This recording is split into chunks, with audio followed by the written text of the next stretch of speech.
আসসালামু আলাইকুম। সবাই কেমন আছেন? আলহামদুলিল্লাহ।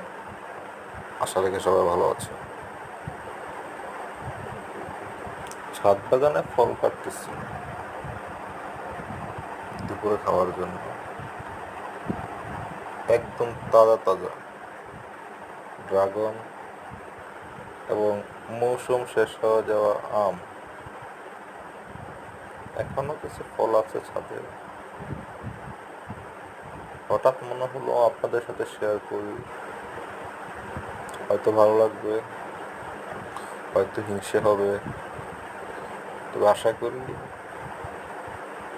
কণ্ঠ ভালো না লাগলেও ফলকে ভালোবাসবেন সবাই।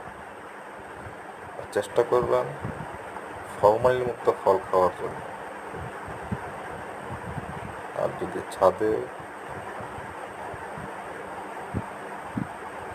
জায়গা খালি থাকে বা নিজের বাড়ির আঙ্গিনায় জায়গা খালি থাকে, ফল গাছ লাগাবেন। ধন্যবাদ। আসসালামু আলাইকুম রহমতুল্লাহ। আল্লাহ হাফেজ।